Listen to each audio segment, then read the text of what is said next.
इतना खतरनाक एक्सीडेंट हुआ इस बेचारे का, इसका तो चेहरा भी पहचानने में नहीं आ रहा है। मैंने तो सुना है मैन, एक्सीडेंट के बाद गाड़ी में आग लग गई थी। अब होनी को कौन टाल सकता है। सही बोलता है मैन। हम तुम्हारे बगैर कैसे जिएगा James? For God's sake, don't go. अपनी मामा को छोड़कर मत जाओ जेम्स।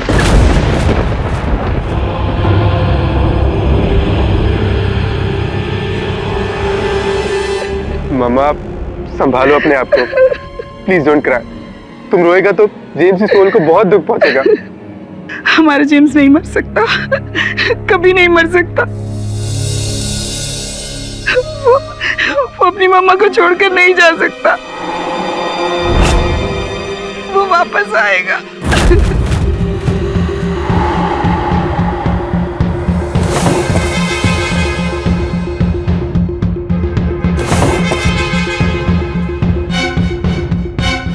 देखो देखो, मैंने कहा था ना हमारा जेम्स वापस आएगा। माँ, जेम्स इज डेड। देखो उसका कॉफी मिला। देखो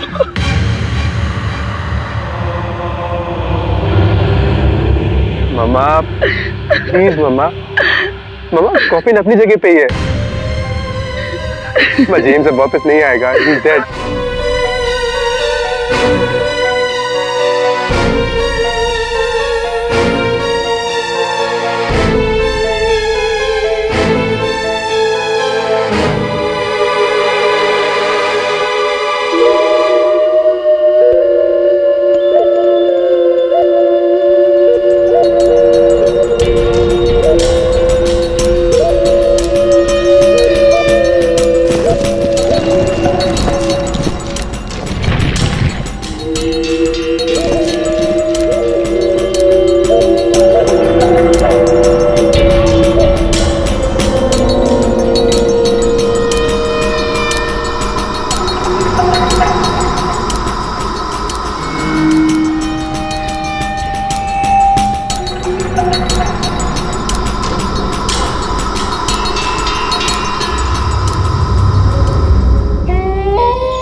अरे कितनी भयानक रात है। बिजली कड़क रही है, आंधी आ रही है।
God bless you, James.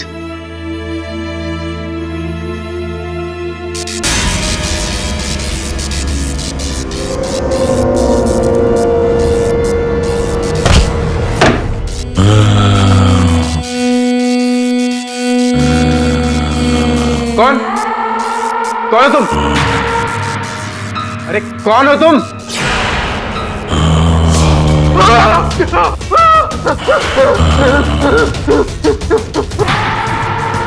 James, ये कैसे हो सकता है? तुम तो मर चुका है ना जेम्स, तुम ये क्या कर रहे हैं? बदला, अपनी मौत का बदला। ये कैसे हो सकता है? तुम तो एक्सीडेंट में मर चुके हो। एक्सीडेंट नहीं, खून। खून?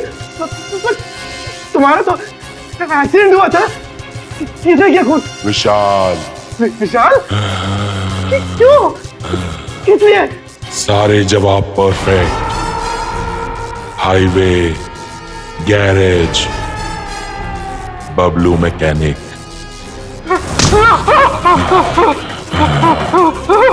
हमको इंसाफ नहीं मिला तो कोई भी नहीं बचेगा, कोई भी नहीं, तुम भी नहीं।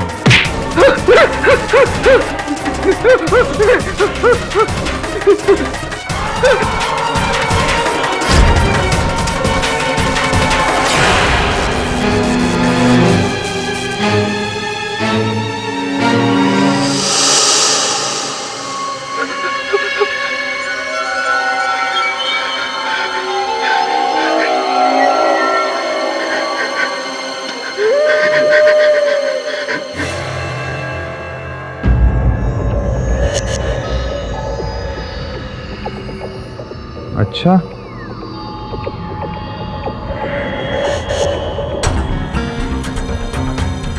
तो आप ये कह रहे हो कि आपको एक लाश मिली जो अपने लिए इंसाफ मांग रही थी। हाँ, वो मेरा भाई का लाश था। उसने बोला कि खूनी ने उसके मर्डर को एक्सीडेंट का रूप दिया है। बदला, अपनी मौत का बदला। तुम्हारा तो एक्सीडेंट हुआ था। किसने किया खून? विशाल। विशाल? क्यों? Highway, garage, Bablu mechanic. ए कदम, वो इंग्लिश पिक्चर में क्या कहते हैं चलते फिरते भूत को? ज़ॉम्बी। ज़ॉम्बी नहीं रे, ज़ोंबी। हाँ, तू राहो दे रे, तू गप। अरे मिस्टर अर्नोल्ड, रात के 1 बजे सर, क्यों आप हमारा टाइम वेस्ट कर रहे हो? आप जाओ। ताकि पागल दिख रहा है आपको कि इतनी रात गए फिल्म का स्टोरी सुनाने आएगा? अरे इंस्पेक्टर साहब, मैं सच कह रहा है। वो मेरा भाई का लाश था। खुद अपने पैरों पर चलकर आया था मेरे पास। देखिए मिस्टर अर्नोल्ड, आपके भाई की मौत हुई है, हम सभी को उसकी हमदर्दी है, लेकिन अगर आप ऐसे कहोगे कि एक लाश ने आकर उसके खूनी का पता बताया और हम उसे जाकर ढूंढे, तो ऐसे नहीं होगा। आप प्लीज जाइए। अरे इंस्पेक्टर साहब, उसने ये तक कहा था कि अगर उसको इंसाफ नहीं मिला ना तो इस शहर में आतंक। मेरे दिमाग का दही मत करो। ये लगे उन सारे। इंस्पेक्टर साहब प्लीज।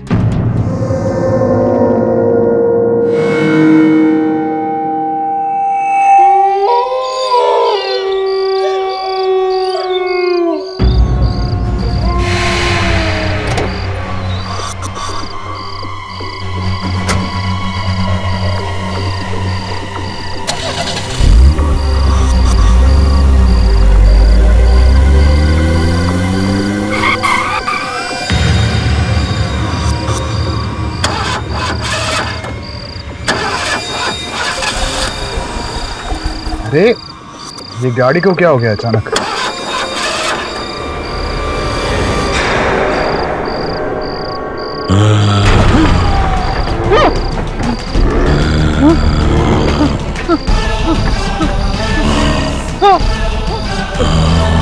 कौन हो तुम? कौन हो? किताब! किताब! कौन हो तुम? मुझे इंसाफ चाहिए, मेरी मौत का बदला। मुझे छोड़ दो। मैंने कुछ नहीं किया, छोड़ दो।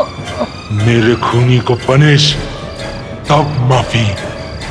मेरी बात नहीं मानी तो तुम में से कोई नहीं बचेगा, कोई नहीं। इंस्पेक्टर साहब, मैं सच कह रहा है। वो मेरा भाई का लाश था।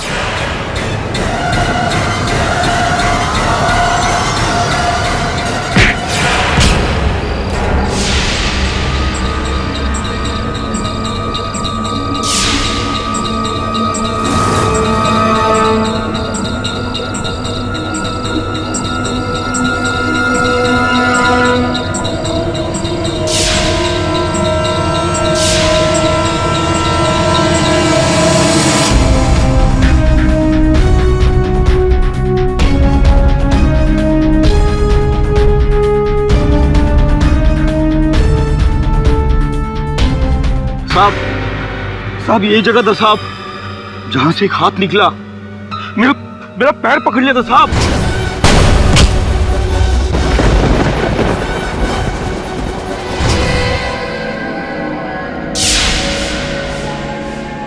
ये देखिए इंस्पेक्टर साहब, जेम्स के पैर का निशान। वो यहीं से चलकर गया होगा।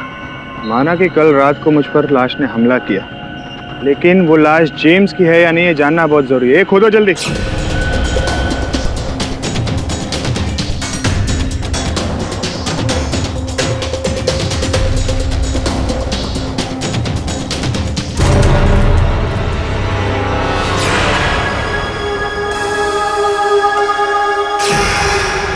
देखा इंस्पेक्टर साहब, लाश गायब है। मैं आपसे बोला था ना, और आप मेरा बात पे यकीन नहीं कर रहे थे। अब जाइए और जाके उस मैकेनिक बबलू से पूछिए, और वो आपको बताएगा कि खूनी विशाल सिंह है। मुझे इंसाफ चाहिए, मेरी मौत का बदला। मुझे छोड़ दो। मैंने कुछ नहीं किया, छोड़ दो।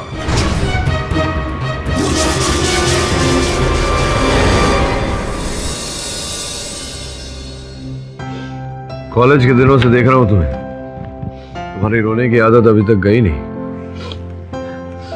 रो नहीं तो क्या करूं, मेरे पति निर्दोष होकर सलाखों के पीछे। केडी, ये एक अजीब केस है। पुलिस का कहना ये है कि एक चलती फिरती लाश यानी ज़ोंबी ने आकर कहा कि विशाल ने खून किया है। ज़ोंबी? अच्छा। और पुलिस ने मान लिया। ये गलत है, विशाल एकदम बेकसूर है। मैं उसके साथ कितने सालों से रह रही हूँ केडी, वो किसी की जान नहीं ले सकता। देखो सुमिता, मैं तुम्हारी बात से सहमत हूँ, लेकिन अखबारों में जो छपा है और जो आम जानकारी है उसके अनुसार जेम्स और तुम्हारे पति के बीच तो मुठभेड़ होती रहती थी। तो इसका मतलब ये नहीं कि वो किसी का खून कर देगा। सुमिता, कॉलेज में तो विशाल एक सभ्य लड़का था, लेकिन उसके पश्चात क्या क्या हुआ उसके साथ, ये जानकारी प्राप्त करना, इस केस की सच्चाई जानना मेरे लिए बहुत आवश्यक है। केडी, जो भी करना है जल्दी करो, विशाल के पास समय बहुत कम है। चिंता मत करो सुमिता, मुझे इस केस की छानबीन करने दो, और अगर मैंने पाया कि विशाल निर्दोष है तो तुम इस केस की पहली सुनवाई में केडी पाठक को विशाल के पक्ष में खड़ी देखोगी। योर ऑनर, जेम्स पार्कर की मौत का ये केस है, बाकी केसेस से काफी अलग है। It is quite interesting. 4 दिसंबर 2013 को जेम्स अपने काम से अपनी कंपनी कार में मुंबई से पूना जा रहे थे। अचानक उनकी गाड़ी की ब्रेक फेल हो गई और मौके पे ही जेम्स की मौत हो गई। अब इंटरेस्टिंग बात यह है कि ये मौत एक एक्सीडेंट की वजह से नहीं हुई। ये एक वेल प्लान्ड मर्डर था जिसे एक्सीडेंट का रूप दिया गया था। और मैं अदालत को ये बात साबित करके रहूंगी कि मिस्टर विशाल सिंह ने मिस्टर जेम्स पार्कर को कितनी चालाकी से मौत के घाट उतारा है। हेलो बबलू। हाँ साहब। हाँ, तुम्हें एक खास काम करना है और उसके पैसे मैं तुम्हारे घर भिजवा रहा हूँ। ठीक है साहब, हो जाएगा।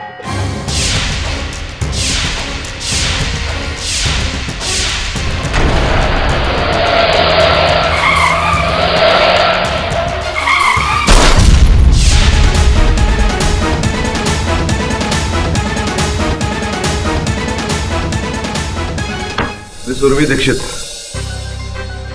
सर्वप्रथम कृपया ये बताएं कि ये जो आपने अभी कहा, ये जानकारी कहाँ से प्राप्त हुई है आपको? क्या मतलब है आपका?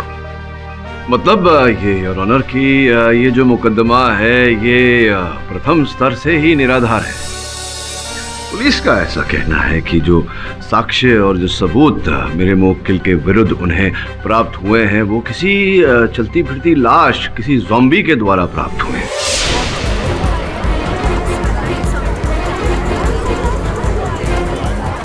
Order order, silence in the court please. Your honour, सबूत तक पहुंचने की वजह जरूरी नहीं है, मेरे ख्याल से सबूत जो है वो जरूरी है। नहीं तो क्या कहना चाहती है आपकी अदालत जो भूत प्रेत चलती फिरती लाशों में नहीं मानती, वो किसी ज़ॉम्बी की, किसी चलती फिरती लाश की कथन को दर्ज करके उस पर मुकदमा खेले?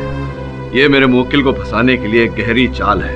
लाश है, हमारा भाई हमारे पास खुद चल कर आया था। शांत हो जाइए आप। आपको जो भी कहना है कटघरे में आकर कहिए।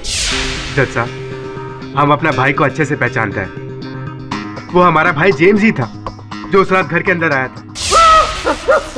तुम्हें क्या करना है तुम? बदला, अपनी मौत का बदला। इसे क्या खून? विशाल,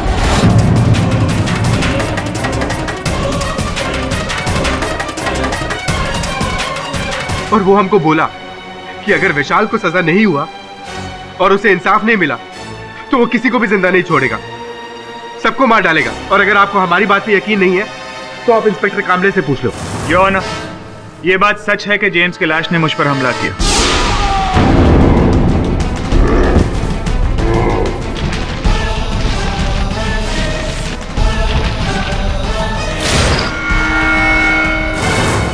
ये देखिए, ये उसके पंजे के निशान।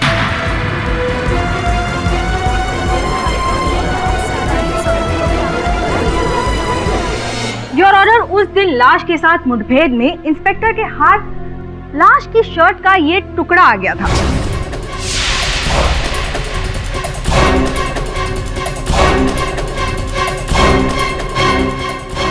और तहकीकात से पता चला है कि ये वही शर्ट का टुकड़ा है जिसमें जेम्स पार्कर को दफनाया गया था। और योर ऑनर, सिर्फ इंस्पेक्टर पर ही नहीं बल्कि ग्रेवयार्ड के गार्ड पर भी हमला हुआ है। हाँ साहब, उस दिन रात में अपनी आंखों से देखा, कब्र में से एक हाथ निकला।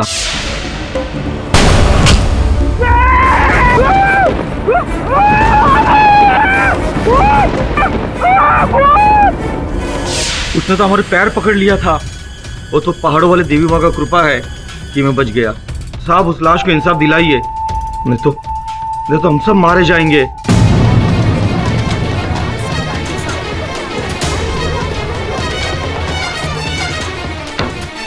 चिंता मत करो ललन, जो दोषी है उसे दंड अवश्य मिलेगा। योर ऑनर, अभियोग पक्ष के तीनों साक्षी वही कह रहे हैं जो मैं कह रहा कि ये जो कथन है जिसके आधार पर ये केस लड़ा जा रहा है वो एक चलती फिरती लाश का कथन है।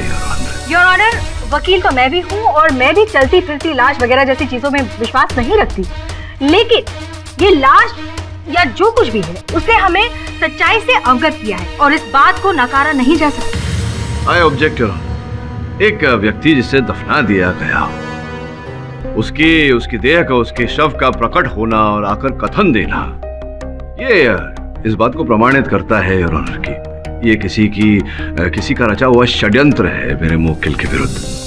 मैं अदालत से निवेदन करता हूं कि मेरे मुवक्किल को बरी कर दिया जाए, इस केस को खारिज कर दिया जाए। योर ऑनर, कभी कभी सच्ची चीजों के लिए भी उंगलियां उठती है और मैं ये बात साबित कर सकती हूँ कि मिस्टर विशाल सिंह ने मिस्टर जेम्स पार्कर की हत्या की है। Objection overruled.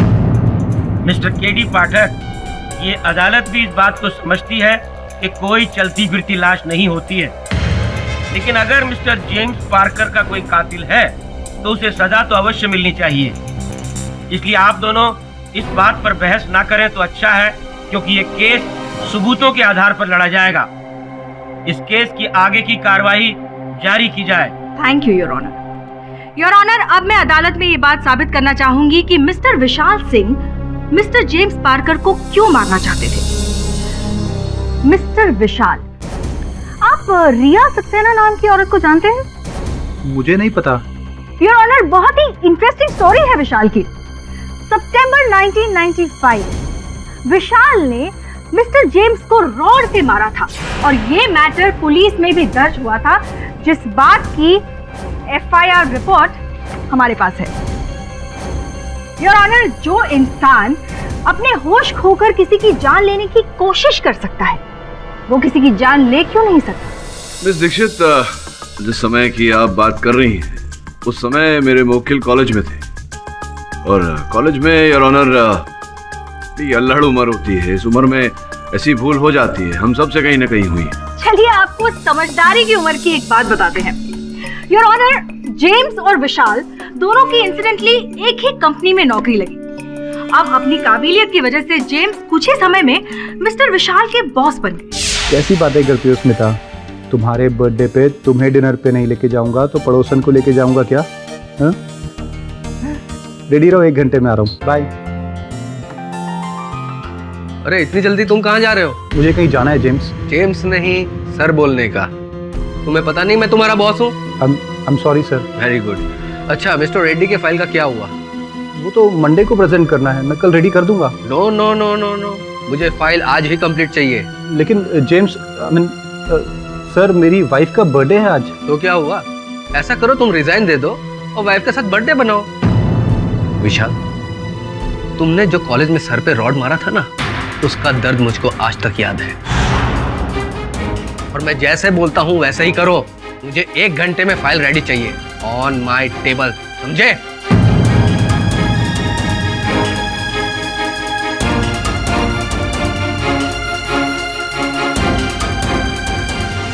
तो मिस्टर विशाल, क्या आप जेम्स से नफरत करते थे या नहीं? हाँ थी, लेकिन इसका मतलब ये नहीं कि मैं उसका जाके कत्ल कर दूंगा। जितना सवाल उतना ही जवाब प्लीज।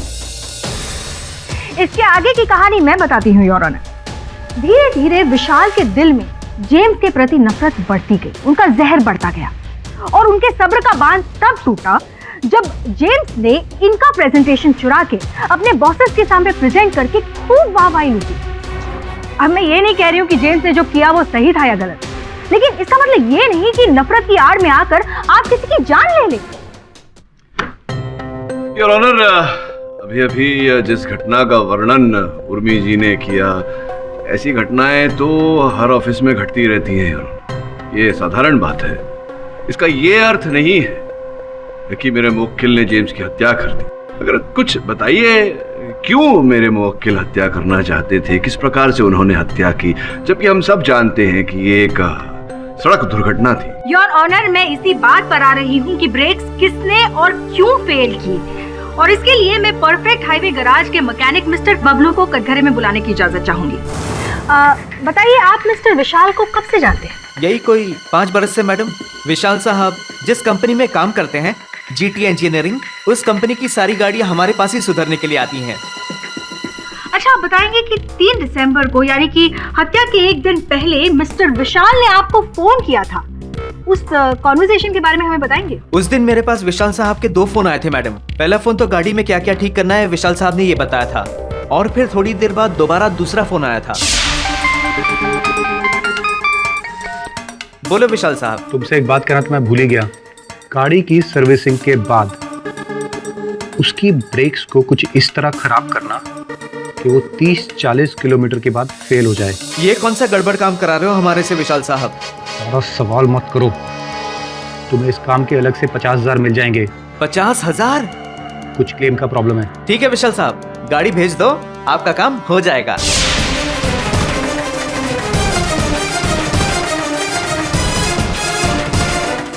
योर ऑनर, ये आदमी झूठ बोल रहा है।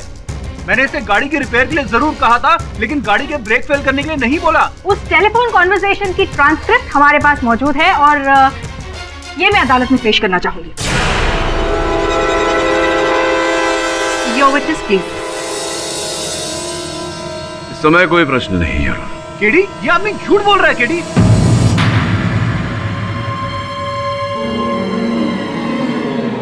योर ऑनर, कहानी, मेरा मतलब है केस को आगे बढ़ाते हैं। अब मैं जेटी इंजीनियरिंग प्राइवेट लिमिटेड के उस ड्राइवर को कटघरे में बुलाना चाहूंगी जो अक्सर कंपनी की गाड़ियां कंपनी से गैराज तक लेकर जाता है रिपेयर वगैरह के लिए। शेखर, तुम्हें किसने कहा था कि गाड़ी को सर्विसिंग के लिए बबलू के पास लेकर जाओ? जी, विशाल साहब ने कहा था।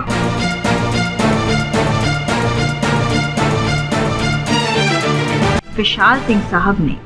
अच्छा, आपको ये बताया था कि गाड़ी में क्या क्या रिपेयर करवाना है? वैसे तो विशाल सर हमेशा मुझसे कह देते थे कि गाड़ी में क्या क्या काम करवाना है, लेकिन इस बार उन्होंने कहा तुम गाड़ी लेकर गैराज जाओ। गाड़ी में क्या क्या काम करवाना है ये मैंने मैकेनिक को बता दिया है। Mister Pathak, your witness. जी नहीं अरुण, कोई प्रश्न नहीं।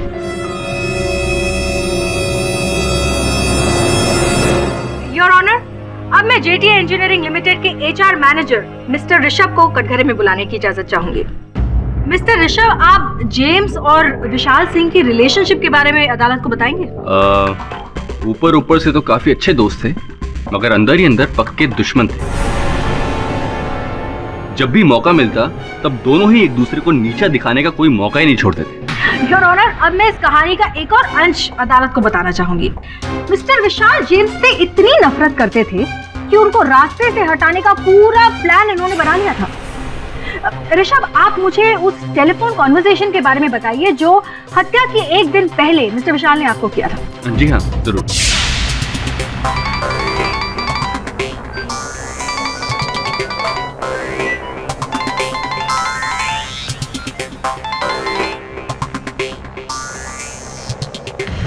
हाँ विशाल बोलो।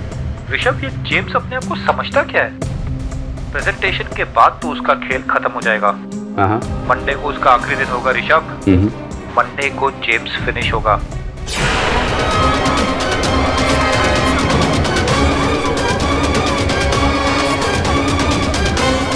मिस्टर विशाल, क्या आपने ऋषभ से ये सारी बातें की थी? जी हाँ बोली थी, लेकिन इसका मतलब ये नहीं कि देखो विशाल, यहाँ झूठ बोलने की कोशिश मत करो। और शायद तुम भूल रहे हो कि मैं इस कंपनी का HR मैनेजर हूँ और सबसे की हुई बातें मैं रिकॉर्ड भी करता हूँ बॉस को सुनाने के लिए। क्या बात है, तो बड़े चतुर हैं Rishabh ji. Thank you sir. अपने उच्च अधिकारियों को सुनाने के लिए लोगों की वार्तालाप रिकॉर्ड करते हैं। अब सर, HR का तो काम ही यही होता है, अपने सारे एम्प्लॉयज की डिटेल्स को अपने पास रखना। मैं तो बस अपना काम कर रहा था सर। अच्छा। चलिए, अद्भुत। तो एक बार आपकी और विशाल के बीच जो वार्तालाप हुई थी वो सुनाएंगे? जी हाँ जरूर, सुनाइए। 1 मिनट।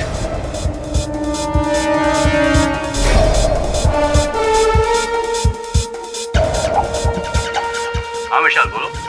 ऋषभ, ये जेम्स अपने आप को समझता क्या है? प्रेजेंटेशन के बाद तो उसका खेल खत्म हो जाएगा। हाँ। मंडे को उसका आखिरी दिन होगा ऋषभ। मंडे को जेम्स फिनिश होगा।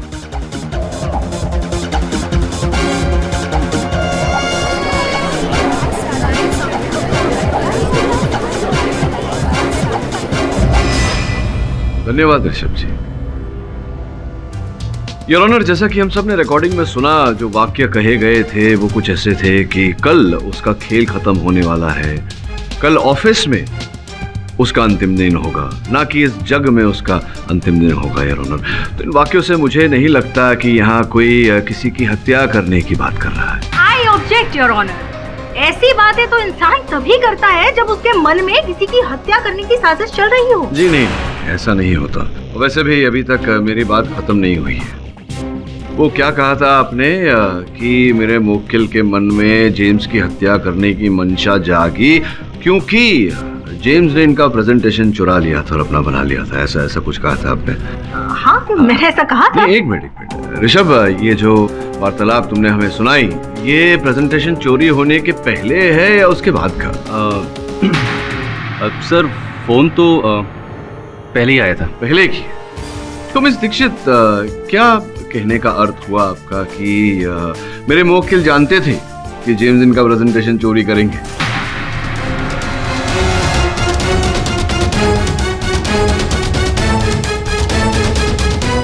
और ऑनर, ऐसी परिस्थिति में ऋषभ जी की बात मानकर मेरे मुवक्किल पर आरोप लगाना ये उचित नहीं होगा। और बबलू की बात, उस ड्राइवर की बात? हाँ, उन्हें नहीं भूला।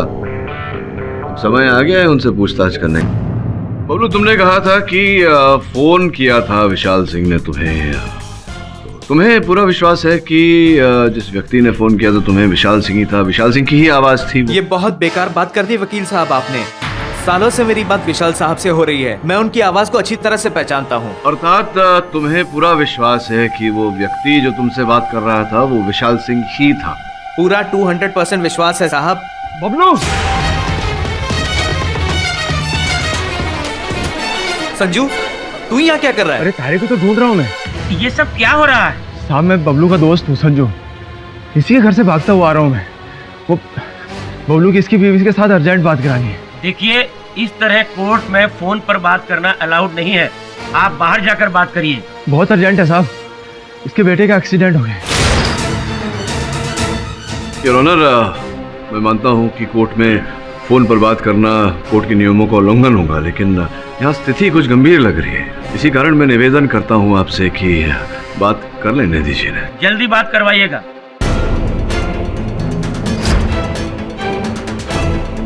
हेलो, क्या बोल रही है तू? चिंता मत कर, कुछ नहीं होगा, मैं अभी पहुंच रहा हूँ। जज साहब, मेरे लड़के का एक्सीडेंट हो गया, मुझे जाना होगा। अरे रुको रुको रुको, इतनी शीघ्रता भी क्या है भाई? ये बताओ कि कैसे पता तुम्हें तुम्हारे पुत्र का दुर्घटनाग्रस्त हो गए हैं? किसका फोन आया था? दिखाई नहीं दिया, अभी मेरी लुगाई का फोन था। तुम्हारी धर्मपत्नी ने तुम्हें फोन किया था ना, तो तुम्हारी धर्मपत्नी को यहीं बुला लेते हैं, है ना? आइए जरा, आइए अंदर आइए। कहाँ है? अरे बॉस, मैडम,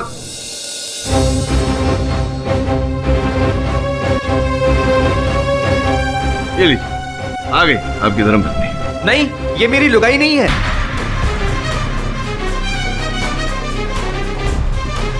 नहीं, अगर ये तुम्हारी धर्मपत्नी नहीं है तो फिर तुम्हारी धर्मपत्नी ने फोन नहीं किया था तुम्हें, क्योंकि फोन तो इन्होंने किया था। ये सब क्या हो रहा है योर ऑनर? आप साबित क्या करना चाहते हैं मिस्टर पाठक? क्षमा चाहता हूँ योर ऑनर, वास्तविकता को सामने लाने के लिए मुझे ये छोटा सा खेल खेलना पड़ा। जो फोन इन्हें आया था वो इनकी पत्नी ने नहीं, इन महिला ने किया था, किंतु इन्हें लगा कि इनकी पत्नी से बात हो रही है। जब वर्षों से विवाहित पत्नी का स्वर नहीं पहचान पाई है फोन पर, तो हम कैसे मान ले कि विशाल सिंह ने ही इन्हें फोन किया था और वो विशाल सिंह की ही आवाज थी जो इन्होंने पहचानी।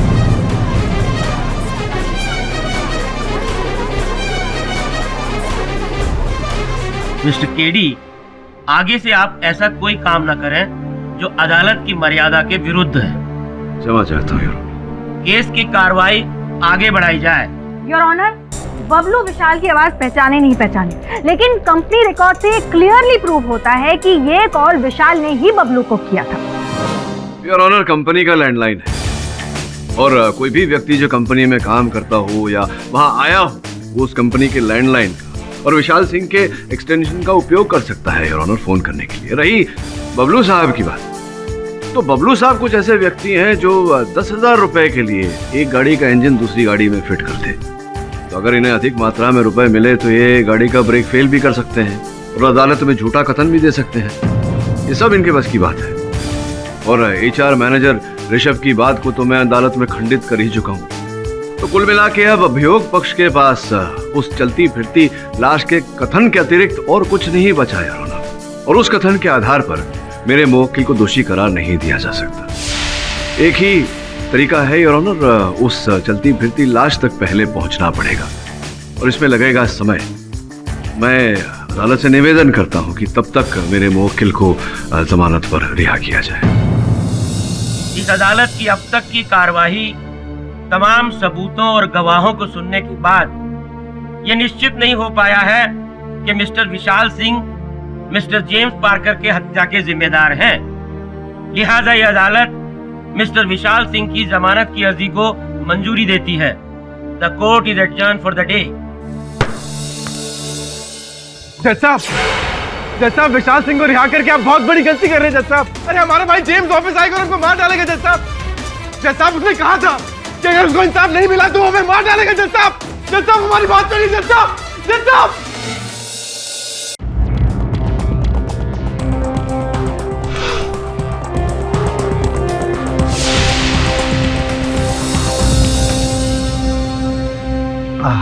गरम चाय। वरुण भाई, क्या पढ़ रहे हो? ज़ॉम्बीज़ के बारे में। अरे वरुण भाई, ऐसा भूत के बारे में काय को पढ़े ले हो? भूत को इतना भाव नहीं देने का, पता है काय को? भूत को इतना भाव देंगे ना, भूत आएंगे रात को तुम्हारे पास। तू कुछ भी बोलता है। सर, मैंने रिसर्च किया है, दुनिया में बहुत सारे लोग हैं जिन्हें सचमुच लगता है कि ज़ॉम्बी होते हैं। तुझे क्या लगता है? सर, दिमाग तो मानने को तैयार नहीं है कि ज़ॉम्बी होते हैं, पर दिल कह रहा है कि जब इतने सारे लोगों ने देखा है तो कहीं ना कहीं इस बात में सच्चाई तो होगी सर। वरुण, केस लड़ते समय दिल की नहीं, दिमाग की सुननी चाहिए। वैसे अलग अलग परिस्थिति में तो दिल तो बहुत कुछ कहता है, लेकिन दिल के साथ साथ दिमाग का वही बात कहना बहुत आवश्यक है। इस समय मेरा दिमाग ये कह रहा है कि ज़ॉम्बी जैसी कोई चीज होती नहीं। अब उनको भी ऐसे लगता है, अब उनको भी एकदम करेक्ट लगता है बॉस, बहुत एकदम सही बोल रहे हैं। और भाई कुछ भी फेंक रहे हैं, ऐसा कुछ नहीं होता बस, करेक्ट। अबे ज़ॉम्बी वॉम्बी मतलब नहीं होते ना बस, अब मतलब कोई मरेगा वापस थोड़ी आएगा। Correct correct correct.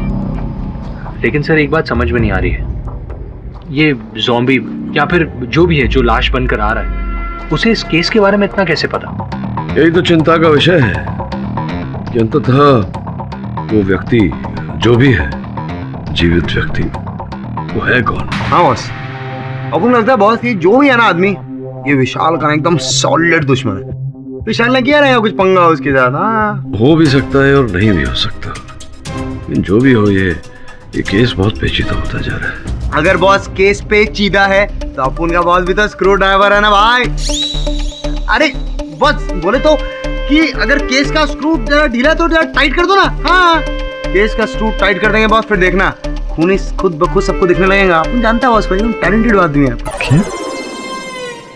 श्रवण, तेरा ये पेच और स्क्रूड्राइवर वाला जो कोई नहीं समझने वाला, दुर्भाग्यवश। काम पे आ जाएं। अगर इस केस के परिणाम तक पहुंचना है, विशाल सिंह को निर्दोष साबित करना है, तो सर्वप्रथम उस चलती फिरते शव तक पहुंचना होगा। मतलब अब ऐसा दिन आ गया अपन लोगों का, अपन लोगों को मुर्दी लाश को ढूंढना पड़ेगा क्या? क्यों नहीं ये काम हम श्रवण को दे? हाँ सर, लाश ढूंढने का काम श्रवण को ही मिलना चाहिए। काय को अपन नहीं जाएगा, अपन नहीं जाएगा कोई मुर्दा ढूंढने। अपन को लगता है पुलिस वाले गलत टाइम में आ गया बस। अच्छा तो ठीक है, तो फिर आज से तू हमारे दल में नहीं। अपन है ना आपकी टीम में बॉस। जय हो बॉस की, अपन है आपकी टीम में। तो फिर टीम वर्क तो करना पड़ेगा। तो वरुण, इस केस के जितने पहलू हैं उन्हें हम अलग अलग करके संभालेंगे और उन पहलुओं पर वो पहली नजर डालेंगे। हो सकता है जो उस समय नहीं दिखा हमें अब दिख जाए। क्या हुआ विशाल, तुम कुछ परेशान लग रहे हो? नहीं, बस ऐसे ही सोच रहा था। आप कुछ मत सोचिए, मेरी केडी से बात हुई है, उसने कहा है बहुत ही जल्दी असली खूनी सामने आ जाएगा। बात वो नहीं है स्मिता, मेरे दिमाग में जेम्स के भाई आर्नोल्ड की चीखें अभी तक गूंज रही हैं। उसने कहा था जेम्स आएगा, किसी को नहीं छोड़ेगा। ओहो विशाल, तुम भी इतने पढ़े लिखे होकर ऐसी दकियानुसी बातों पे विश्वास करते हो। ट्रस्ट मी, कोई लाश नहीं है, कोई नहीं आएगा। चलो खाना खाओ। बस मेरा पेट भर गया, मैं सोने जा रहा हूँ। Good night.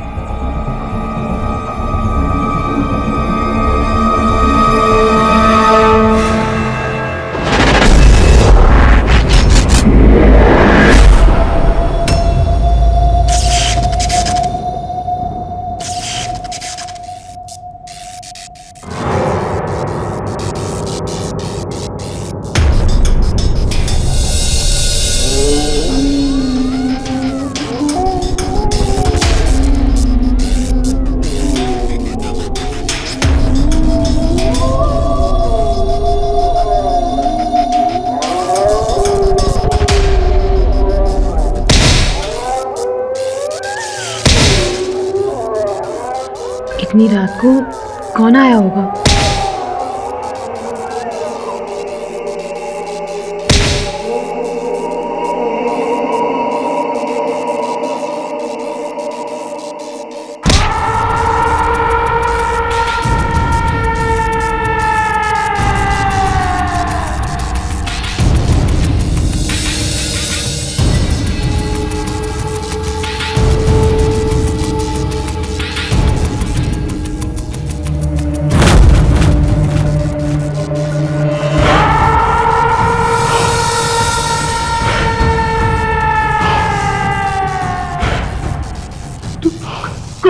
नहीं पहचाना? जेम्स? हाँ मैं। क्या चाहिए तुम्हें? इंसाफ चाहिए, अपनी मौत का बदला।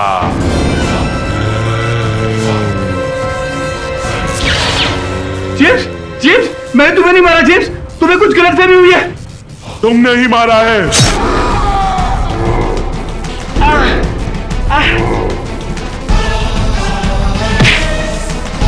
विशाल,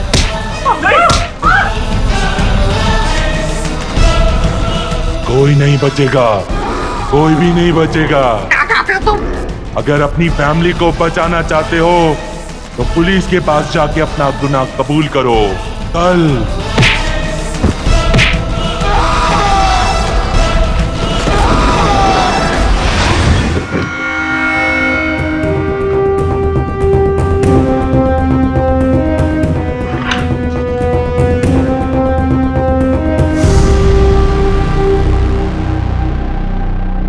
विशाल, तुमसे बात करने आया हूं मैं। केडी, तुम चले जाओ यहाँ से। मुझे किसी से कोई बात नहीं करनी है। देख विशाल, मैं यहाँ तेरे वकील नहीं, तेरे दोस्त की हैसियत से आया हूँ। तो दोस्त होने के नाते मुझे ये जानने का अधिकार है कि सुमिता मेरा फोन क्यों नहीं उठा रही, और तो दोषी ना होते हुए भी अपने आप को दोषी क्यों बोल रहा है? किसने कहा तुमसे कि मैं बेकसूर हूं? मैं नहीं मारा जेम्स को। मैंने ही बबलू मैकेनिक को बोला था उसकी ब्रेक्स काटने को। अच्छा, तूने किया ये सब? तो पहले क्यों बोला कि तूने नहीं किया? मैं इस बारे में कोई बात नहीं करना चाहता हूं।